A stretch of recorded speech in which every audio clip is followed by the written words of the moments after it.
Hola, ¿qué tal? Muy buenos días o muy buenas tardes. Mi nombre es Luis Arboledas Lérida, soy investigador en comunicación por la Universidad de Sevilla y yo voy a tomar parte en este 12º Congreso Internacional ULEPIC con la presentación titulada El enfoque dialéctico sistemático marxista en estudios en comunicación, una propuesta metodológica. Bien, el propósito de esta ponencia no es otro sino el de avanzar una propuesta en clave metodológica que lo que trata es de recuperar las potencialidades del método de la crítica de la economía política tal y como Karl Marx lo desarrollara y lo aplicara muy particularmente en el Capital. Bien. En ese sentido, este sería, digamos, el índice de la presentación, ¿no? Los recorridos que nosotros vamos a hacer para ver qué es el método dialéctico en definitiva y cómo podemos aplicar el método dialéctico, permítaseme ese barbarismo, cómo aplicar el método dialéctico, como digo, a los estudios en comunicación. Y lo haremos a través de conoceremos este proceder a través de un caso de estudio en particular que concierne a mi propia investigación. Y es por aquí por donde vamos a empezar, ¿no? ¿Cuál ha sido el resultado que yo he obtenido de aplicar el método, de nuevo, permítaseme el barbarismo, de aplicar el método dialéctico específicamente a la comunicación científica? Bien, a mí me interesaba conocer por qué las sociedades capitalistas contemporáneas han de desarrollar esa función social de comunicar la ciencia. Y lo que yo he obtenido gracias al método dialéctico es que la comunicación de la ciencia es una determinación de forma de la relación social capitalista, es decir, que obedece al carácter antagónico que cobra el trabajo social en el modo de producción capitalista. Esto, que está así, digamos, puesto en abstracto, realmente tiene una concreción ulterior, ¿no? Que no me voy a detener aquí porque la vamos a ver cuando ilustremos con mayor pormenor precisamente cómo ha sido ese proceso de conocimiento o ese proceso de investigación que me ha llevado a una tal conclusión.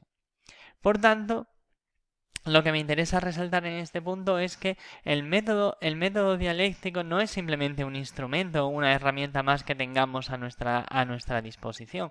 Realmente cuando hablamos de método dialéctico estamos hablando de la producción de la conciencia dialéctica. Y al hablar de conciencia dialéctica hablamos también de las condiciones materiales que la misma relación social capitalista crea y que permite su superación, ¿no? Que permite la subversión de la relación social capitalista. Ya decía Marx que el capital o el capitalismo ha creado a sus propios enterradores o crea a sus propios enterradores. Evidentemente se refería a los obreros, pero a los obreros dotados de una determinada conciencia.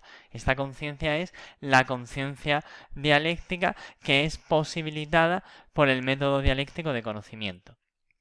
Bien, ¿en qué consiste en lo concreto el método dialéctico? El método dialéctico no es otra cosa sino la reproducción de lo concreto por la vía del pensamiento, tal y como lo definiera Marx.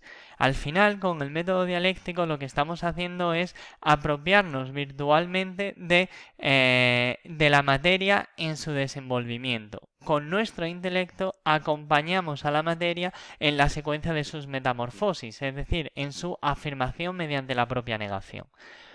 En ese sentido, podemos decir que en toda forma real que nosotros encontremos hay una potencia o hay una necesidad que se realiza en ella, ¿no?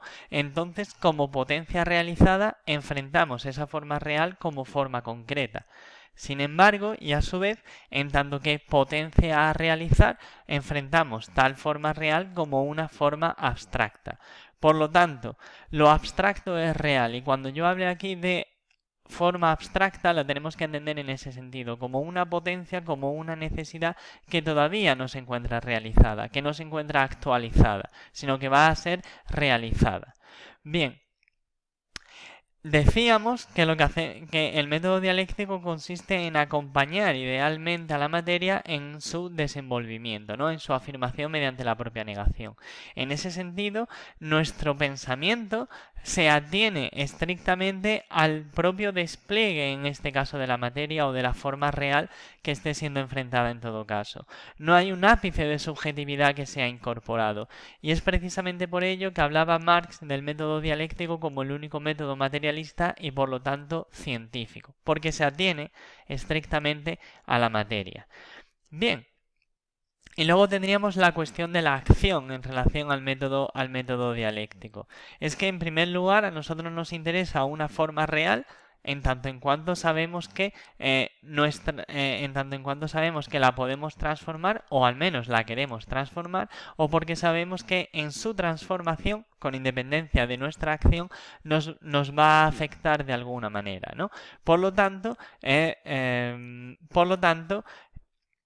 a través del método dialéctico nosotros vamos a apropiar virtualmente esa materia para poder transformarla realmente, ¿no?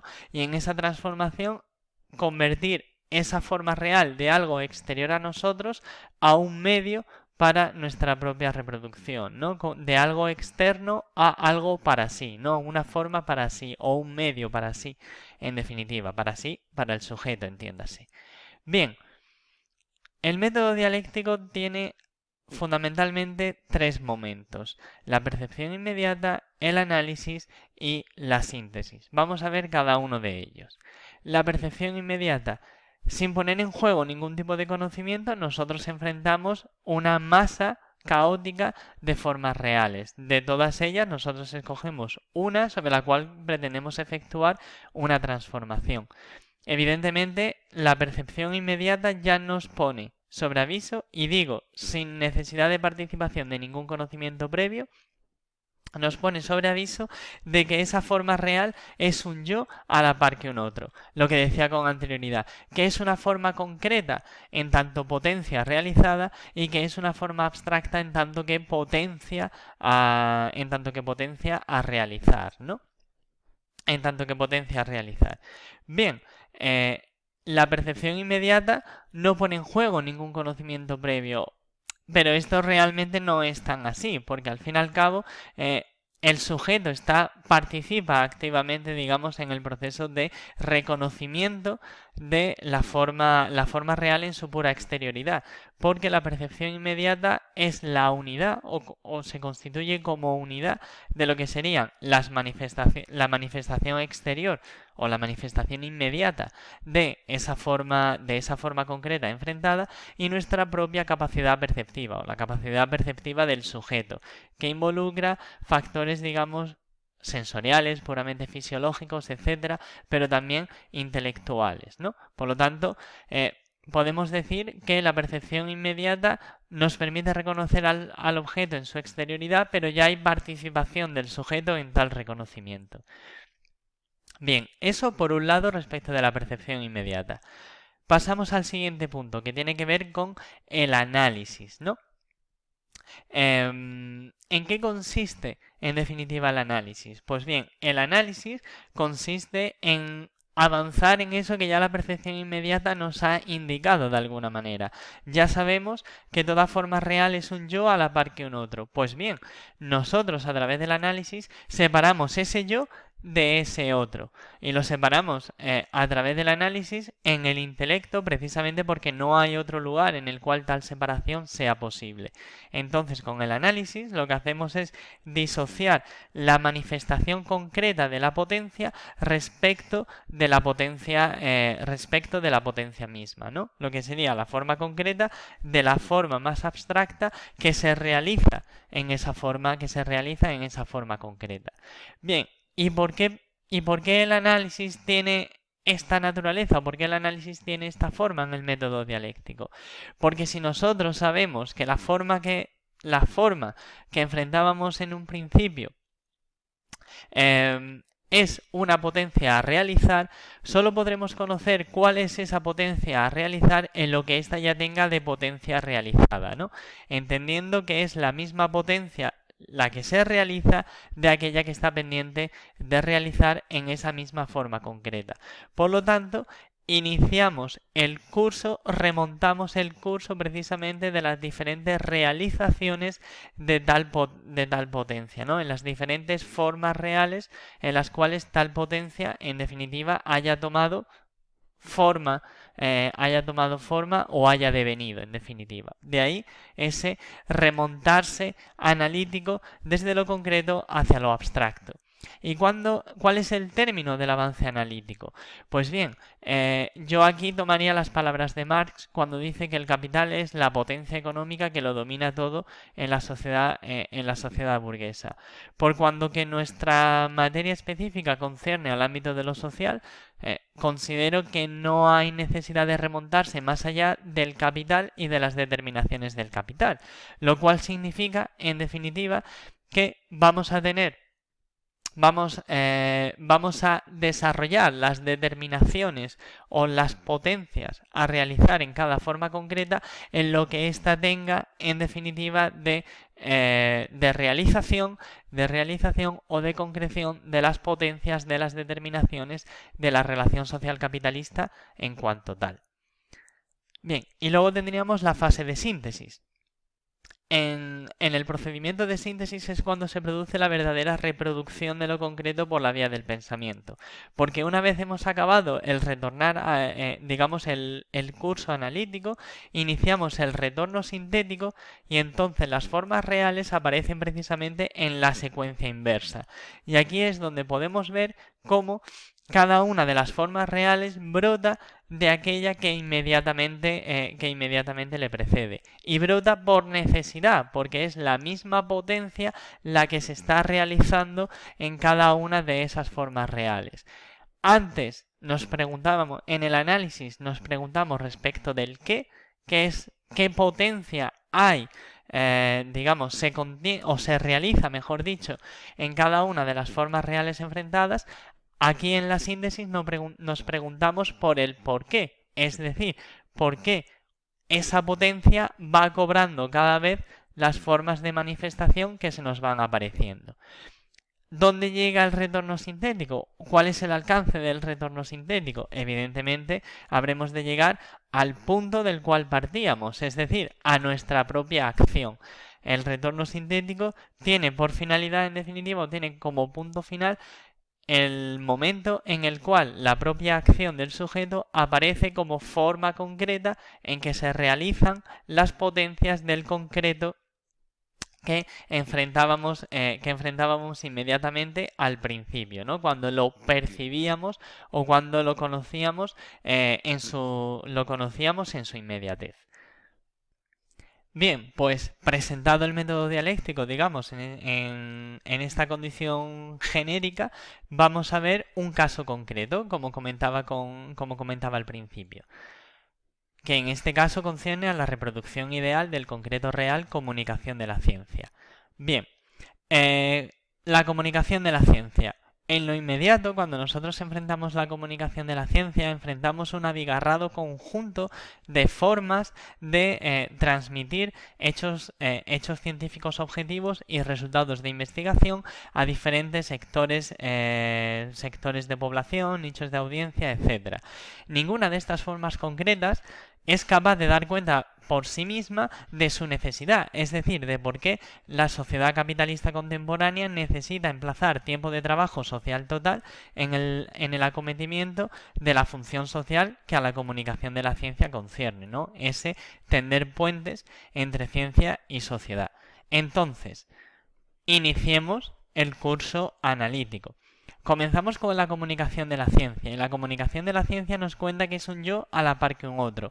Ese otro es que los resultados de investigación se han de comunicar para garantizar su apropiación y consumo productivo efectivos al interior del proceso metabólico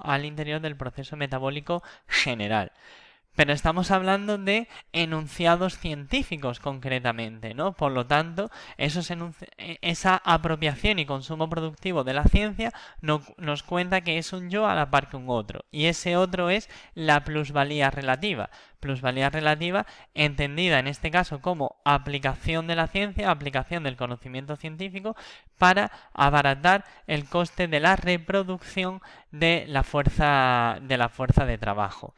La producción de plusvalía relativa o la plusvalía relativa es solo una forma de la plusvalía. Pues entonces ahora llegamos a la plusvalía, que nos cuenta que es valorización, la plusvalía entendida en este caso como valorización del valor, es decir, como capital. Tomamos el capital y vemos que al final es esa valorización, vemos que es esa valorización del valor.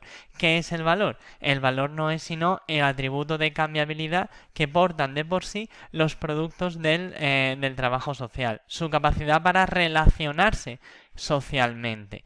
Ese valor responde por necesidad a la forma mercantil que toman los productos del trabajo social. Bien, pues partiendo de la comunicación de la ciencia, hemos llegado a lo que ésta tiene de capital o de relación social capitalista y de las determinaciones, en este caso, del capital. Por lo tanto, ahora podemos ya en este punto, si no nos queremos remontar más allá, podemos digamos, iniciar el retorno sintético. Y en ese retorno sintético nos encontramos que la forma mercantil de los productos del trabajo científico, o del trabajo en general, perdón, responde a que ese trabajo social se ejecuta, se desarrolla de manera privada e independiente.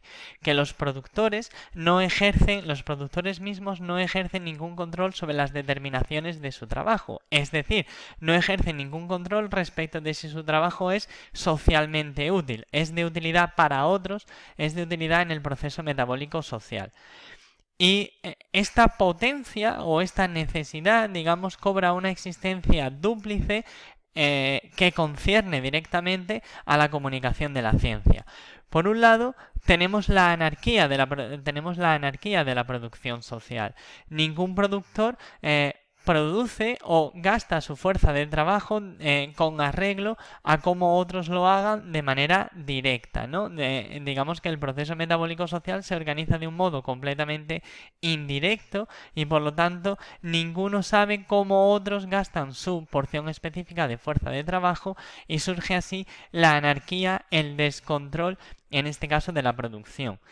Y esto tiene que ver directamente con la comunicación de la ciencia, porque esa anarquía de la producción aplica también a la producción de enunciados científicos. Para que algo sea apropiado y para que el conocimiento sea apropiado y sea explotado o potencialmente explotable, lo primero es que ese productor que lo va a explotar necesita conocer que tal conocimiento existe, ¿no? Necesita tener acceso al mismo. Pues ahí es donde entra la comunicación de la ciencia como mediación. Esta, en primer término, tiene que hacer accesible el conocimiento que ha sido producido por los científicos.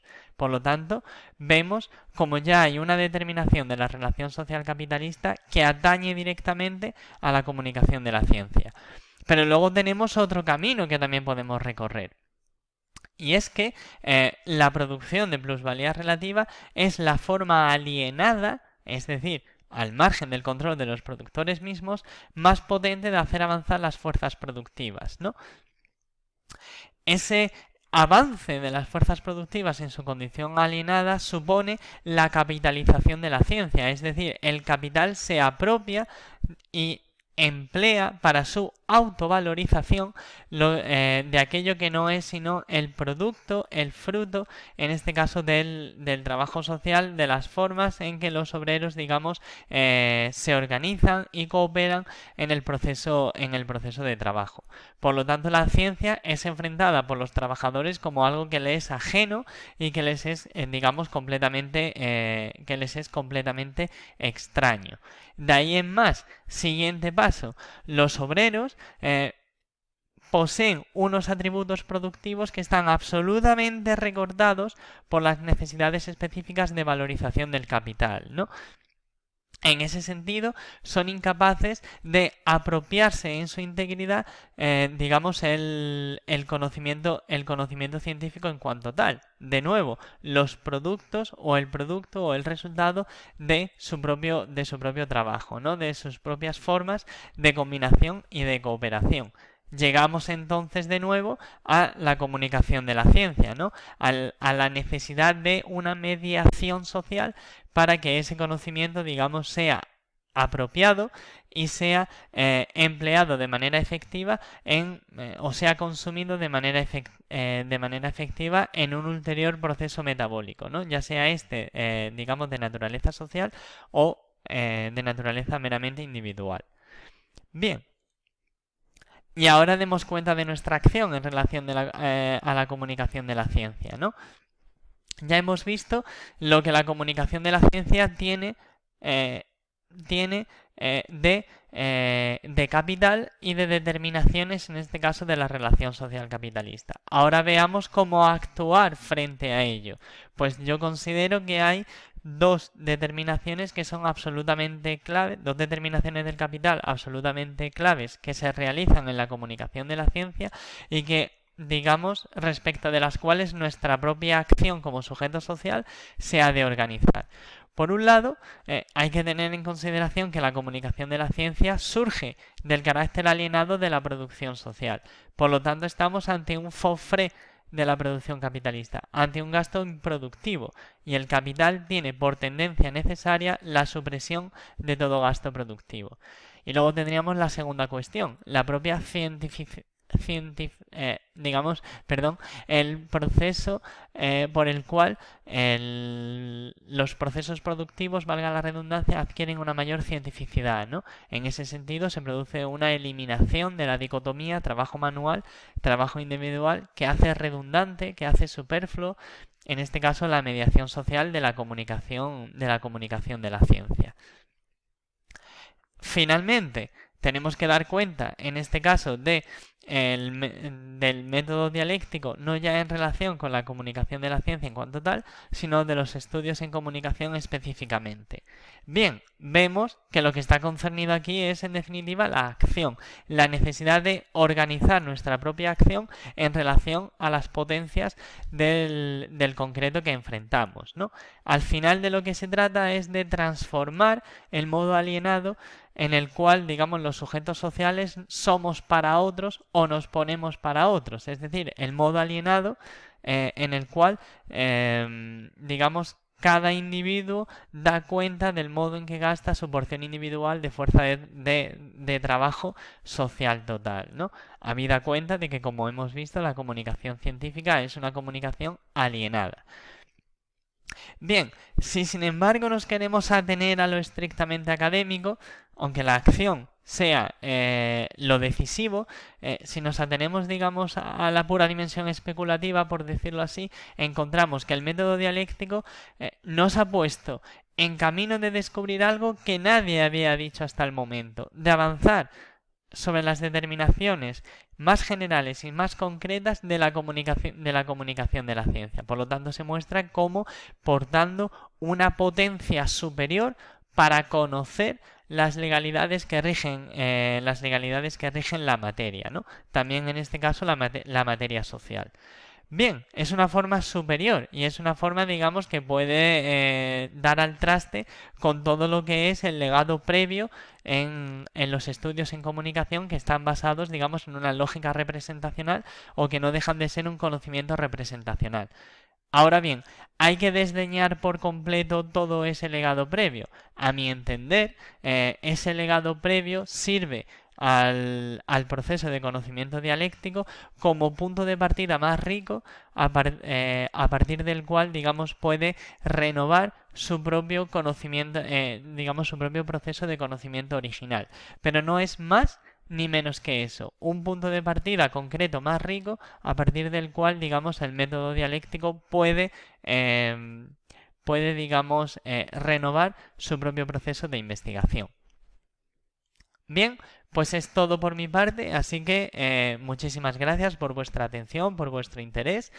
No dejéis de seguirme en redes sociales, en particular en ResearchGate, y si tenéis cualquier tipo de duda, consulta, comentario respecto de las cuestiones que han sido aquí abordadas, pues os invito a que me contactéis por correo electrónico. Muchísimas gracias.